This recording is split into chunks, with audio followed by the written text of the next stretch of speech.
এখন যারা এদেশের রাষ্ট্র ক্ষমতা ইসলামকে চায় না তারা আমাদের ভাই না। সংখ্যালঘু নির্যাতন তো হচ্ছে ভারতের এক একটা মসজিদ তারা ভাঙতেছে এখন। এটা এটা এটা একটা লক্ষণ। আস্তে আস্তে ওর মানচিত্র মসজিদের মতোই ভেঙে খান খান হয়ে যাবে ইনশাআল্লাহ। এরা যেমন অখণ্ড ভারত চায়, আমরা অখণ্ড ভারতই চাই। আমরা চাই অখণ্ড ভারত হবে কালিমা লা ইলাহা ইল্লাল্লাহ মুহাম্মাদুর রাসূলুল্লাহ। আপনারা তো মনে করেন যে ভারত আমাদেরকে ঘিরে রাখছে, তাই না? আসলে ভারতকে আমরা ঘিরে রাখছি। এই দিক থেকে আমরা, এই দিক থেকে চায়না, এখান থেকে নেপাল, এখান থেকে ভুটান, এখান থেকে মায়ানমার, এখান থেকে পাকিস্তান, আর তার চেয়ে বাপ আছে আফগানিস্তান। আছেন আফগানিস্তান? ওদের সাথে কেউ পারছে এই পর্যন্ত? আর আমরা যদি ইনশাআল্লাহ আজ্জা ওয়া জাল যদি আমরা এটাকে মদিনা রাষ্ট্র বানাতে পারি, এই বাংলাদেশকে যদি আমরা একটা মদিনা রাষ্ট্র বানাতে পারি, ইনশাআল্লাহ কালকে গাজওয়াতুল হিন্দ হবে। ওটার জন্য রেডি আমরা। এটা আমাদের কাজ, 1 নম্বর কাজ হচ্ছে এখন পরিবর্তিত বাংলাদেশে কোনো ভারতীয় দালালকে আর জায়গা না দেওয়া। একদম সাফ কথা। বরং প্রত্যেকটা ডিপার্টমেন্টে যেখানেই তারা লুকিয়ে আছে ঘাপটি মেরে, এই প্রত্যেকটা ভারতীয় দালালকে এখান থেকে বের করতে হবে। আমি একা বললে আমি পারবো না, আপনি একা বললে আপনি পারবেন না। প্রত্যেকটা এই বয়ানের জায়গা, মিম্বর, খুতবা, ওয়াজ মাহফিলের প্যান্ডেল, আমাদের রাজনৈতিক দলগুলো, ইসলামপন্থী দলগুলো যেগুলো আছে, সবার ইমারত থেকে আওয়াজটা আসতে হবে। কারণ এরা যদি আর একটা বার সুযোগ করতে পারে, না থাকবে আপনার দেহ আর না থাকবে আপনার মাথা। এখনই তো আপনাকে হুমকি দিচ্ছে, যে যে কোনো সময় একটা একটা করে গুপ্ত হত্যা করবে এরা। তার আগে চট্টগ্রামে সাইফুল ইসলাম এক ভাইকে কুপায় মারা হয়েছে, এটার বিচার এখনো হয় নাই। যারা মারছে ওদের ওদের পক্ষ নিয়ে আমরা আবার সংখ্যালঘুর স্লোগান তুললাম। এ কেমন সংখ্যালঘু যে আমার ভাইকে জবাই করে হত্যা করে? হ্যাঁ, সংখ্যালঘু নির্যাতন তো হচ্ছে ভারতের এক একটা মসজিদ তারা ভাঙতেছে এখন। এটা এটা এটা একটা লক্ষণ। আস্তে আস্তে ওর মানচিত্র মসজিদের মতোই ভেঙে খান খান হয়ে যাবে ইনশাআল্লাহ। এরা যেমন অখণ্ড ভারত চায়, আমরা অখণ্ড ভারতই চাই। আমরা চাই অখণ্ড ভারত হবে কালিমা লা ইলাহা ইল্লাল্লাহ মুহাম্মাদুর রাসূলুল্লাহ। আপনারা তো মনে করেন যে ভারত আমাদেরকে ঘিরে রাখছে, তাই না? আসলে ভারতকে আমরা ঘিরে রাখছি।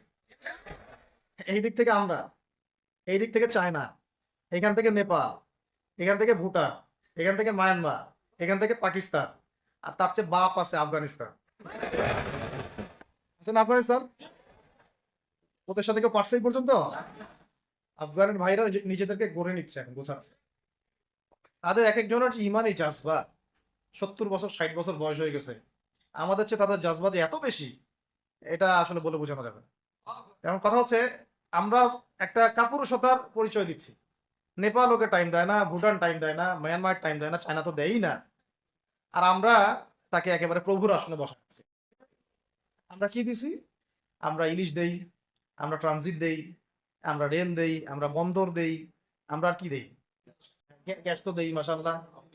তারপরে পণ্যগুলো তো দিচ্ছি, গার্মেন্টস দিয়ে দিচ্ছি, আমাদের প্রশাসনের মধ্যে লোকজন দিয়ে দিচ্ছি, কর্মী শ্রমিক দিয়ে দিচ্ছি। এই জন্যই তো বলি, কেন সে স্ট্যাটাস দেয় যে এই স্বাধীনতা তার স্বাধীনতা। এটাই তাহলে কারণ।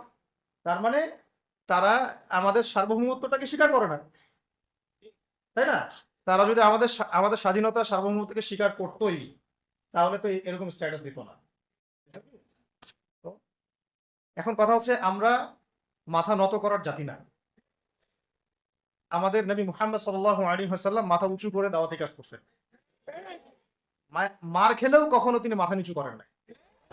সাহাবায়ে কেরাম রাদিয়াল্লাহু আনহুম আজমাইন মাথা উঁচু করে দাওয়াতের কাজ করছেন, কারোর সামনে মাথা নত করেন নাই ইল্লাল্লাহ, আল্লাহ ছাড়া। মার খেয়েছেন, হিজরত করতে হলে হিজরত করেছেন, কখনো মানুষ গালি দিয়েছে, গালি সহ্য করেছেন, কখনো মদিনায় চলে যেতে হয়েছে, দেশ ছাড়তে হয়েছে, দেশ ছাড়ছেন, আবার কখনো ইসলামী রাষ্ট্র কায়েম করতে হয়েছে, রাষ্ট্র কায়েম করছেন। জিহাদ করার দরকার জিহাদও করছেন, কেতালের দরকার কেতালও করছেন, আস্তে আস্তে মক্কা বিজয় করছেন। করেন নাই? সিরাত পড়তে হবে, সিরাতের ধারাগুলো আমাদেরকে বুঝতে হবে। এখন আমরা তো তার উত্তরসূরি, আমরা তাদের উত্তরসূরি। প্রথম কথা হচ্ছে, আমরা আমাদের নতজানু মনোভাবটাকে আগে ত্যাগ করতে হবে, 1 নম্বর। আর অতীতের জীবনের যে ভুল ত্রুটিগুলো দ্রুত সংশোধন করতে হবে। এখন আর আমাদের হাতে অনেক লম্বা সময় আছে এমন না বিষয়গুলো। কত কি যে দ্রুত হয়ে যাবে আপনি হয়তো ভাবতে পারেন। বিশ্বটা খুব দ্রুত চেঞ্জ হচ্ছে। বাংলাদেশে এখন সেই অবস্থাটা নাই, কিন্তু বাংলাদেশে তাবলিগের মেহনত, আমর বিল মারুফ নাহি আনিল মুনকারের মেহনত তো চলবে, মানে তাবলিগের মেহনত, দাওয়াতের মেহনতটা চলবে। যদি যদি কখনো বাংলাদেশে দেখা যায় যে দেশের শত্রুরা বা দিনের শত্রুরা বা উগ্রবাদীরা এই দেশের স্বাধীনতা সার্বভৌমত্বের উপর আক্রমণ করে, তখন কি আমাদের উপরে জিহাদ ফরজ হবে কিনা? এখন যদি তাই হয়, এখন আপনাদের কি মনে হয় এটার সম্ভাবনা আছে না নাই? এটুকু ইন্টেলেকচুয়াল অবস্থা তো আপনাদের আছে, এটার সম্ভাবনাও হতে পারে, আজ হোক কাল হোক, হতেই পারে। তখন আমার প্রিপারেশনটা কি হবে সেটা আমাকে এখন জানতে হবে। আমার প্রিপারেশনটা কি হওয়া উচিত? প্রথম প্রিপারেশন হওয়া উচিত আগের সমস্ত জিন্দগিতে যা করছি নিজেকে আল্লাহর দিকে ফিরাই নিয়ে আসে। এটা প্রথম কাজ। যে আল্লাহর দিকে ফিরে আসে নাই, তার সাথে না জিহাদের সম্পর্ক আছে না কিতাবের কোনো সম্পর্ক, সে তো আল্লাহর পথেই নাই। তো প্রিয় যুবক ভাইরা, আগে প্রথম কথা হচ্ছে আগে আপনি আল্লাহর দিকে ফিরে আসেন। দ্বিতীয় কথা হচ্ছে এরপরে আমাদের প্রয়োজন শারীরিক প্রস্তুতি। শারীরিক প্রস্তুতি যেমনটা বললাম যে কোনো অবস্থাতেই আলেম ওলামাদেরকে, দায়ীদেরকে, মুফতিদেরকে, মুহাদ্দিসদেরকে, মাদ্রাসার শিক্ষকদেরকে, খতিবদেরকে ভিতরে ঢুকতে দেওয়া যাবে না। কারণ আপনাদেরকে যদি ভিতরে নিয়ে যাওয়ার স্কোপ পায় তারা নতুন করে আবারও কেউ, তাহলে আর সুস্থ রাখবে না, ফিজিক্যালি আপনি ঠিক থাকতে পারবেন না। অতএব একটা সামাজিক প্রতিরোধ গড়ে তুলতে হবে সবসময়। মানে একটা এলাকার মধ্যে একজন আলেম আছেন, সে আলেমকে এলাকা থেকে নিতে পারবে না, তাকে নেওয়ার আগে 100 জনের উপর গুলি চালাইতে হবে, এমন একটা মুভমেন্ট থাকতে হবে। প্রতিবাদ না করলে আপনি বান্দরবনে যান, বান্দরবনের পাহাড়ি এলাকায় গিয়ে কোন একটা পাহাড়ি লোককে উঠাই নিয়ে আসেন, দেখি কত বড় সাহস আছে আপনার। আর্মি পর্যন্ত পারে না। কে পারে না? সেনাবাহিনী পারে না। পারে? পাহাড়িরা ওইখানে ঐক্যবদ্ধ হয়ে যায়, ওদের মহিলারা ঝাড়ু নিয়ে সামনে চলে আসে। এই আমাদের বান্দরবনের কথা বলতেছে। ওখানে যে কুকিচিং একটা ফ্রন্ট গঠন করছে সশস্ত্র বিদ্রোহীরা, ওই অংশটুকুকে নিয়ে একটা মাস্টার প্ল্যান আছে ওদের। ওই অংশটুকুতে তারা একটা খ্রিস্টান রাজ্য বা আলাদা একটা পাহাড়িদেরকে নিয়ে একটা রাষ্ট্র প্রতিষ্ঠা করতে চায়। এটা ওদের স্বপ্ন আর কি। এই উদ্দেশ্যে তারা হাঁটতেছে এবং তারা অস্ট্রেলিয়ান ভাষায় কথা বলে। ওখানে তারা পতাকা বানাইছে, মানচিত্র বানাইছে, এমনকি লাস্ট টাইম আমরা ওখানে গিয়ে শুনলাম যে মুদ্রাও নাকি বানাচ্ছে। মুদ্রা মুদ্রা বুঝতেছেন বিষয়টা কত ডিপ? আমাদের রাষ্ট্রে যে কত সমস্যা, আর জানি না যারা দায়িত্বে আছে তারা কি করতেছে, আসলে কোন দিকটা সামাল দিচ্ছে। অর্থনৈতিক দিকটা দেখবে না এই পাহাড়ি এলাকার সমস্যাগুলো মেটাবে, নাকি আমাদের মুসলিম উম্মার অভ্যন্তরীণ সমস্যাটা মেটাবে, না শহীদ ভাইদের খবর নিবে, না পঙ্গু ভাইরা যারা পড়ে আছে হাসপাতালে তাদের খবর নিবে? সিনেমা দেখতে বসে গেছে। কোন আক্কেলে সিনেমা দেখেন আপনি? আপনার সিনেমা দেখার সময় কোথায়? সিনেমা দেখার সময় কোথায়? এই যে যতগুলো ভাই শহীদ হয়েছে তাদের পরিবারের খোঁজখবর নেওয়া লাগবে না? এবং যতগুলো ভাই এখন হাসপাতালে কাতরাচ্ছে তাদের সঙ্গে হাজার হাজার হাজার হাজার ছাত্র ভাই, তাদের চিকিৎসা করানো লাগবে না? যত মানুষকে গুম করা হয়েছে ওদেরকে মুক্ত করা লাগবে না? তারাও তো জানে এটা অন্যায়, এবং যারা করে তারাও বলে এটা অন্যায়।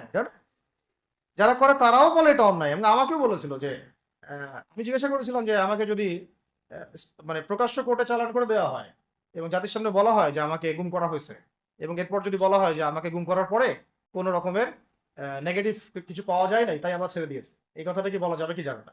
তারা বলছে যে না, এটা বলা যাবে না, কারণ এই কাজটা তো মানবতা বিরোধী অপরাধ, এটা করলে তো বললে তো সবাই আবার বুঝে ফেলবে। তো এই হলো অবস্থা। ওখানে আমরা বুঝেছি যে বাংলাদেশের প্রশাসনে দুইটা ভাগ আছে। একটা ভাগ হচ্ছে মারাত্মক রকমের ইসলাম প্রিয় এবং দেশপ্রেমিক, মাশাআল্লাহ, আমরা তাদেরকে স্যালুট জানাই, মাশাআল্লাহ। কিন্তু আপনারা ভুল জায়গায় শ্রম দিচ্ছেন, আপনারা ভুল জায়গায় মেধা, শ্রম এবং আপনাদের জীবন নষ্ট করতেছেন। আপনাদের থাকা দরকার ছিল ওলামায়ে কেরামদের সাথে, তাহলে আপনাদেরকে টক্কর দিয়ে কেউ সামনে যেতে পারতো না। আপনারা খালিদ বিন ওয়ালিদ হতে পারতেন আমাদের, আপনারা কিন্তু ওমর ইবনে খাত্তাব হতে পারতেন। ওইখানে ঢুকে আপনারা শুধুমাত্র দুনিয়ার স্বার্থে সব নষ্ট করতেছেন। আমাদেরকে বলা হচ্ছে হুজুর বদদোয়া করিয়েন না, ছেড়ে দিচ্ছেন, আমাদেরকে বদদোয়া দিয়েন না আবার বের হয়ে। আমাদের চাকরি এটা, ডিউটি এটা। এক ভাই আমাকে কোরআন এনে দিয়েছিল, নির্জনতা তো, ওখানে নির্জনতার সঙ্গী হচ্ছে কোরআন, কোরআন এবং নামাজ। তো এক ভাই দেখেছে আমি একটু নির্জন, মন খারাপ বসে আছি, একটা কোরআন নিয়ে এসে দিয়েছে, হুজুর কোরআন পড়েন আপনি, মন ভালো হবে। আর একজন এসে কোরআন নিয়ে চলে গেছে। কোরআন পড়ে ওখানে যদি আপনি আবার উল্টাপাল্টা কিছু করেন, ওদের নিয়ম নাই কোরআন দেওয়া, কোরআন দেওয়ার কি নাই, নিয়ম নাই। তো এই হলো অবস্থা। কথা হচ্ছে যে এই ভাইদেরকে মুক্ত করাও তো তাদের কাজ ছিল, যে ওলামায়ে কেরামদের একজনের উপরে 3টা 4টা 5টা 10টা করে মামলা এখনো ঝুলতেছে, তাদেরকে মুক্ত করা উচিত ছিল না? আর এই পুরো জুলুমের পিছনে যত জালেম ইনভলভ ছিল তাদেরকে আইডেন্টিফাই করে ভিতরে ঢুকানো উচিত ছিল না? হয়েছে সবকিছু? এই জিনিসগুলোর মধ্যে অনেক গ্যাপস আছে। এইগুলো যদি এইভাবে চলতে থাকে তাহলে আগামীতে আমরা যারা ইসলামিক রাজনীতি করবো বলে চিন্তা করতেছি বা ইসলামকে রাষ্ট্র ক্ষমতায় নিতে চাই, আমরাও কিন্তু বেগ পাবো, আর ভালো রকমের বেগ পাইতে হবে। আর বিগত সময় আমরা অনেক ভুল করছি, যেমন মন খারাপ করেন না এগুলো, আমরা ভুল করছি এই যে আমরা সেকুলারদেরকে অনেক বিশ্বাস করে ফেলছি, ওদের সাথে জোট করতে গেছি, ঠিক আছে, ওদেরকে আমরা ভাই বোন করার চেষ্টা করছি। আসলে এদের সাথে আর কাফেরদের সাথে কোনো পার্থক্য নেই। সেকুলারিজমে যারা আছে আর কুফার যারা, এদের মধ্যে কোনো পার্থক্য নেই। ওই কালিমা পড়া না পড়ার পার্থক্য, তো বাকি আপনার পিঠে ছুরি এরাও মারবে ওরাও মারবে। আর আমি ছোট মানুষ, ছোট জায়গা থেকে বলতে চাই যে আমাদের যে ওলামায়ে কেরামগণ মাঠে আছেন, যে রাজনৈতিক দলগুলো আপনারা মাঠে আছেন, এবার আপনারা কোনো রুটির টুকরার জন্য লড়বেন না, এবার পুরা রুটি নিয়ে লড়বেন। প্রত্যেক আসনে প্রার্থী দিবেন আপনার, যেহেতু এর বাইরে সিস্টেম এখন অন্য সিস্টেমে যাওয়ার সুযোগ হচ্ছে না, তাহলে পুরা রুটিটার জন্য লড়তে হবে আপনাদের। আমাদের টার্গেট হচ্ছে এখন একটা ইসলামপন্থী সরকারকে রাষ্ট্র ক্ষমতায় নিয়ে যাওয়া, এটা আমাদের এখন প্রধান টার্গেট। আমাদের এজেন্ডা স্পষ্ট, কোনো গোপন এজেন্ডা নাই আমাদের। কি নাই? কোনো গোপন এজেন্ডা নাই। আমরা চাই বাংলাদেশে এখন একটা ইসলামপন্থী রাষ্ট্র ব্যবস্থা গড়ে উঠুক, ইসলামপন্থী সরকার শাসন ক্ষমতায় আসুক। এটার জন্য আপনাদের সবার ভূমিকা আছে। কেউ কথা দিয়ে ভূমিকা রাখবেন, কেউ লিখবেন, কেউ বলবেন, কেউ যেভাবে হোক আপনাকে ভূমিকা তো রাখতেই হবে। কারো বসে থাকার সুযোগ নেই এখন আর। এই রাষ্ট্রটাকে ইসলামিক রাষ্ট্র হিসেবে গড়ার দায়িত্ব এখন সবার কাঁধে আসছে। আমরা আমাদের জায়গা থেকে বলতেছি, বাকি কাজ কিন্তু আপনাদেরকে করতে হবে। আল্লাহ পাক করার তৌফিক দান করে। আর ইসলামপন্থী ভাইদের আপোষের যে দূরত্ব, এটা কমায় ফেলতে হবে। এই দূরত্ব রাখা যাবে না। ইখতিলাফ আছে থাক, যদি আকীদাগত মৌলিক কোনো পার্থক্য না থাকে, আমরা তো ভাই ভাই নাকি? আমাদের চেয়ে কি মানে সেকুলার আমাদের বেশি বড় ভাই? আমাদের চেয়ে কি ওই যে নাস্তিক মুরতাদরা আমাদের বড় ভাই? কমিউনিজমে যারা আছে ওরা আমাদের বড় না? এই গণতন্ত্রপন্থী যারা একবারে কট্টর, ওরা আমাদের দিনী ভাই নাকি? আমাদের তো ভাই, সোজা কথা হচ্ছে ইন্নামাল মুমিনুনা ইখওয়া, ইন্নামাল মুমিনুনা, মুমিন যারা মুমিন, মুমিন ভাই। মুমিনে মুমিনে কি ভাই, খালাস। আল মুসলিম আখুল মুসলিম, মুসলিমের ভাই কি মুসলিম, খালাস, এইটুক। মুসলিম আমার ভাই, মুসলিম আমার ভাই। এখন যারা এদেশের রাষ্ট্র ক্ষমতায় ইসলামকে চায় না, তারা আমাদের ভাই না। সে যে কোনো নামে আসুক, এক্স ওয়াই জেড, দেখেন দরকার নেই। এক্স নামে আসুক, ওয়াই নামে আসুক, জেড নামে আসুক, যারা রাষ্ট্র ব্যবস্থা ইসলামকে চায় না, তারা আমার ভাই। সোজা কথা। এবং রাষ্ট্র ব্যবস্থা ইসলাম চায় যে ভাইরা আমাদের, ওই ভাইদেরকে একসাথে থাকতে হবে। আল্লাহর কসম করে বলতেছি, ইনশাআল্লাহ যদি এই ভাইরা আমরা একসাথে থাকতে পারি, এর সাথে আমরা দায়ীরা, তালেবে ইলমরা এবং আপনারা তো যুব সমাজ আছেন, আমাদেরকে টক্কর দিয়ে বাংলাদেশের রাষ্ট্র ক্ষমতায় কেউ যাইতে পারবে না ইনশাআল্লাহ। সবাইকে ভূমিকা রাখতে হবে। এখন অন্যান্য আলোচনা চেয়ে এই আলোচনাটাই বেশি দরকার।